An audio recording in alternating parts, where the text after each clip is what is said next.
అసలు అంత పెద్ద తీవ్రమైన ఆరోపణ ఒక ఆర్థిక మంత్రి చేస్తుంటే కనీసం చర్చ జరగట్లేదు.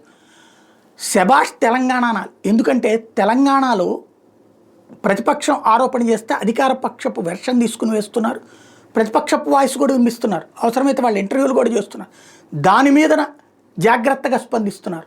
అంటే అక్కడ భయం ఉంది. అధికార ప్రతిపక్షాల ఇద్దరి వెర్షన్స్ నడుస్తున్నాయి.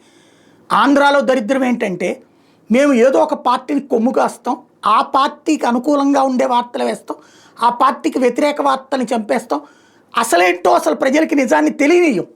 ఇది ఆంధ్రాకి పట్టిన శాపం, ఆంధ్రాకి పట్టిన దరిద్రం. తన్ని దారికి తెచ్చుకున్నారు తెలంగాణ వాళ్ళు. ఆంధ్రాలో అట్లా దారికి తెచ్చుకోలేకపోవడం శాపం అయ్యిందా? బుగ్గన రాజేంద్రనాథ్ రెడ్డి పదే పదే చెప్తున్నటువంటి పాయింట్ ఏంటది? అప్పు తీసుకోవడంలో తప్పు లేదు, ఎఫ్ఆర్బిఎం నిబంధనల ప్రకారం తీసుకోవడంలో తప్పే లేదు, అంతకు మించి తీసుకోవడం సాధ్యం కాదు. ఒకవేళ తీసుకున్నా 2వ ఏడాది దాంట్లో కట్ చేయించేస్తుంది కేంద్ర ప్రభుత్వం. కాబట్టి అప్పు తీసుకోవడానికి నేను ఎప్పుడూ తప్పుపట్టినాను, మొదటి నుంచి చెప్తున్నాను. ఎఫ్ఆర్బిఎం నిబంధనల ప్రకారం అప్పు తీసుకోవడంలో తప్పే లేదు, అది ఏ ప్రభుత్వం వచ్చినా తీసుకుంటుంది, ఆ పరిధి దాటకూడదు, భారీగా దాటడానికి ఒప్పుకోదు కేంద్రం, కాబట్టి ఆ లిమిట్లో తీసుకుంటారు అన్నటువంటిది.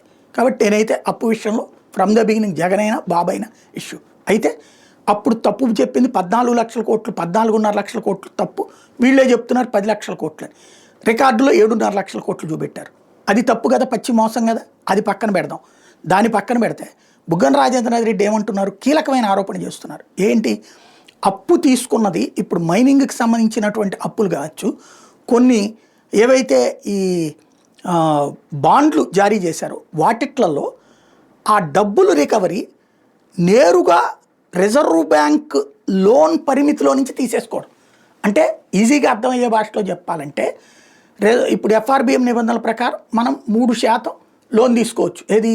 మన జిఎస్డిపి, మన టోటల్ వ్యాపారాలు, అమ్మకాలు, కొనుగోళ్ళు, ఈ మొత్తం వ్యవహారం కలిపి ఓ 12 లక్షల కోట్లు ఉందనుకోండి. 12 లక్షల కోట్లకు గాను 12 మూళ్ళు 36,000 రూపాయలు, 36,000 కోట్ల రూపాయలు లోన్ తీసుకోవచ్చు. మనం 15 లక్షల కోట్లు ఉందంటే 45,000 కోట్లు అప్పు తీసుకోవచ్చు.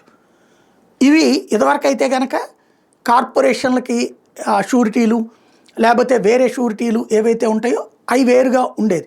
ఇప్పుడు అవి కూడా కలిపినాయి అని కేంద్రం చెప్పింది. సరే, అవి ఏమన్నా మనం కేంద్రాన్ని మేనేజ్ చేసుకుని వాటిని చూపించకుండా చేసుకుంటున్నారా? ఓకే, అది సెపరేట్ అంశం, డిబేట్. కానీ ఇక్కడ ప్రధానమైన అంశం ఏంటంటే అలా తీసుకునేటప్పుడు ప్రభుత్వమే డబ్బులు చెల్లించాలి. కానీ ఇక్కడ అలా చెల్లించడం కూడా ప్రభుత్వం వల్ల కావట్లేదు అన్నటువంటి కారణంగా అప్పులు ఇవ్వడం వెనకాడుతున్నాయి సంస్థలు. వాళ్ళ కోసం రిజర్వ్ బ్యాంకు మనకిచ్చిన లిమిట్ ఏదైతే ఉంటుందో, ఈజీగా అర్థమయ్యే భాషలో చెప్పాలంటే ఒక 50,000 కోట్లు అప్పు తీసుకోవడానికి మనకి పర్మిషన్ ఉంది. అందులో వీళ్ళు ఇచ్చిన అప్పు రికవరీ ప్రకారం అంటే వీళ్ళు ఒక 10,000 కోట్లు అప్పు ఇచ్చి అనుకోండి, ఏడాదికి 1,000 కోట్లు అని అనుకోండి, ఆ 1,000 కోట్ల అప్పుని అందులో ఆపేస్తారట. 49,000 కోట్లే రాష్ట్రం తీసుకోవడం, ఆ 1,000 కోట్లు వాళ్ళకే వెళ్ళిపోతుందట. అంటే ప్రభుత్వానికి ఏం సంబంధం లేదు ఇక్కడ. అంటే వీళ్ళు కాకుండా నెక్స్ట్ వేరే వాళ్ళు వచ్చినా వాళ్ళ చేతుల్లో ఏముండదు. ఇలాంటి తేడా చెయ్యొచ్చా? ఇది పదే పదే బుగ్గన రాజేంద్రనాథ్ రెడ్డి చేస్తున్న ఆరోపణ. పయ్యావుల కేసు సమాధానం చెప్పరు, రాష్ట్ర ప్రభుత్వం సమాధానం చెప్పదు. తప్పు అయితే ఆయనకి లీగల్ నోటీస్ ఇవ్వండి, ఆయన విచారించండి ఎందుకు తప్పు చెప్తున్నారని. రైట్ అయితే ఎందుకు అట్లాగా మొట్టమొదటిసారి ఈ విధమైనటువంటి ధోరణికి పోతున్నాం మనం? ఇది కరెక్టేనా? విధానమేనా? ఇది సమాధానం చెప్పు.